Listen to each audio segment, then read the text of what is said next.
अस्सलाम वालेकुम। कैसे हैं आप सब? उम्मीद करती हूँ बिल्कुल खैरियत से होंगे, अपने अपने घरों में खुशबाश होंगे। और आज मैं आपके साथ जो रेसिपी शेयर करने वाली हूँ वो बहुत ही ज़्यादा बहुत सारे लोगों की पसंदीदा है। ये मैं साग की रेसिपी आपसे शेयर कर रही हूँ और मैं ये स्टेप बाय स्टेप आपको सिखाऊंगी। अगर आपको मेरी रेसिपी अच्छी लगे तो प्लीज़ आप मेरी वीडियो को लाइक और शेयर कीजिए और मेरे चैनल को ज़रूर ज़रूर सब्सक्राइब कीजिए।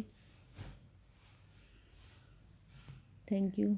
सरसों के साग और मकई की रोटी और मक्खन ये बहुत ही ज़्यादा हमारे घरों में जो हम बचपन से हम बहुत ज़्यादा शौक़ से ये खाते हैं। जब अम्मी बनाती थी तो बहुत ही ज़्यादा शौक़ से खाते थे। तो आज शहरों में रह के भी ये चीज़ें बन सकती हैं लेकिन थोड़ा सा मुश्किल होता है। तो आज मैं ऊपर धूप में आई हूँ और सारी चीज़ें जो साग की रिलेटेड थी वो लेके ऊपर आई हूँ और ऊपर ही मैं बैठ के कटिंग करूँगी कि इसका थोड़ा सा प्रोसेस जो होता है वो लेंथी होता है। पहले ये पालक में चुन के जो ख़राब है उसको साइड पे कर दूँगी और बीच में से चुन चुन के जो साफ़ है उसको काट के रखूँगी। और असल में मैंने पहले नहीं धोई क्योंकि थोड़ा सा मिट्टी जो थी वो उसके अंदर रह जाती तो फिर मुझे ऐसे तसल्ली सी नहीं होती, इसीलिए मैं काट के उसके बाद फिर धोऊंगी। तो सारा ऊपर ही मैं बैठी हूँ, धूप में आई हूँ। आज धूप काफ़ी अच्छी निकली हुई है। सर्दियों का मौसम है तो आज धूप भी थोड़ी अच्छी निकली और हवा भी नहीं है तो मैं ऊपर लेके सारा साग का सामान ऊपर लेके आ गई थी। तो ऊपर ही बैठ के मैं काट रही हूँ। और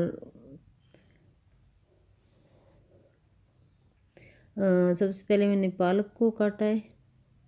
पालक के भी बहुत सारे बेनिफिट होते हैं और जो सरसों का साग सरसों होता है उसके भी काफ़ी ज़्यादा बेनिफिट होते हैं। और ये जब हम मिक्स करके बनाते हैं तो इसका जो फ़ायदा होता है वो बहुत ज़्यादा होता है। साग में हयातीन, बे, कैल्शियम और लोहे के अलावा गंधक भी पाई जाती है। इसकी ग़िज़ाइयत गोश्त के बराबर होती है। जो साग होता है उससे खून की जो कमी होती है वो भी पूरी हो जाती है। साग खून के जहरीले मादों को ख़त्म करके खून को साफ़ करता है और खून की बढ़ोतरी जो होती है वो ज़्यादा बढ़ जाती है। I don't ever slow up, no I don't take shit. I got no love for the fakeness. If you wanna play tough and wanna hate this, I'll always show up. I don't ever slow up, no I don't take shit. I got no love for the fakeness. If you wanna play tough and wanna hate this, I'll always show up and make a statement. I don't ever slow up, no I don't take shit. I got no love for the fakeness. If you wanna play tough and wanna hate this, I'll always show up and make a statement. Everything I do so instinctive and so passionate. Every word I'm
तो dry नहीं किया, उसको मैंने छिलका लिया। तो ये मेरा जो साग का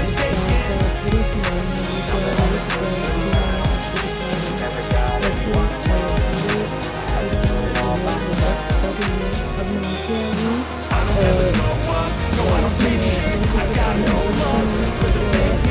बाद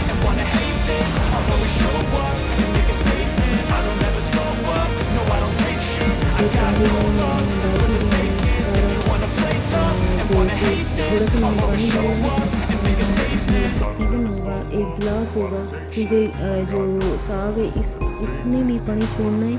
तो मैंने थोड़ा सा पानी भी डाला क्योंकि नीचे लग ना जाए, और साथ साथ मैं देती जाऊँगी और साथ साथ उसमें डाल के वो भर जाएगा, अच्छी तरह भर जाएगा।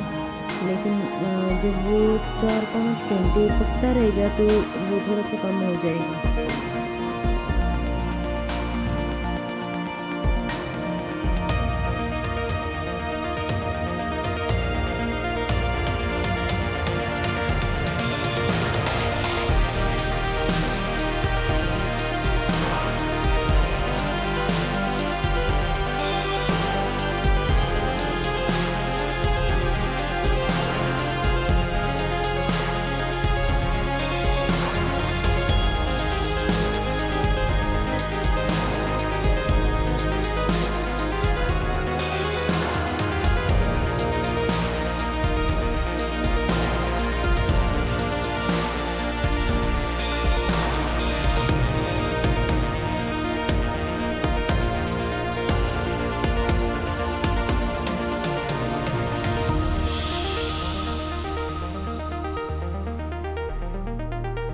तो अभी मैंने इसमें नमक डाल दिया है कि नमक से ये बहुत जल्दी गल जाता है।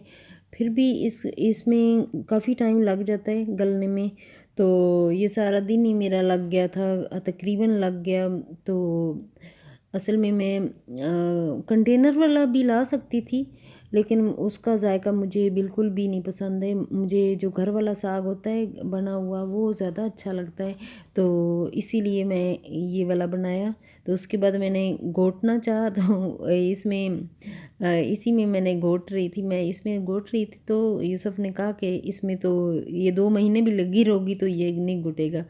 तो फिर मैंने ये मिट्टी के बर्तन में डाला तो इसमें बहुत अच्छा जल्दी बन गया था, काफ़ी अच्छा और जल्दी बारीक हो गया था। उसके बाद मैंने इसको तड़का लगाया और रात को हमने जब खाया तो बहुत ही मज़े वाला था।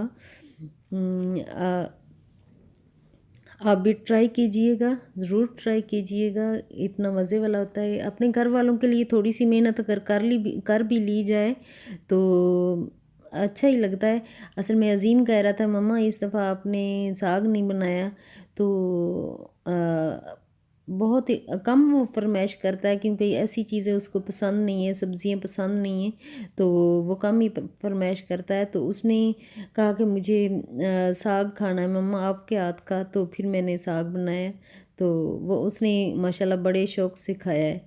तो अभी मैं तड़का लगा रही हूँ ये अदरक लहसुन का और मक्खन मैंने इसमें डाला है। तो जितना हमने खाना है उतना मैं तड़का लगा लूँगी, दूसरा मैं सादा ही रख लूँगी। ऐसे ही मैं करती हूँ। अगर आपको मेरी रेसिपी अच्छी लगे तो प्लीज़ प्लीज़ ज़रूर लाइक और शेयर और मेरे चैनल को ज़रूर सब्सक्राइब कीजिए। जिन्होंने सब्सक्राइब किया हुआ है उनका बहुत बहुत शुक्रिया। और मेरा वीडियो यहीं तक था। ओके, अल्लाह हाफ़िज़।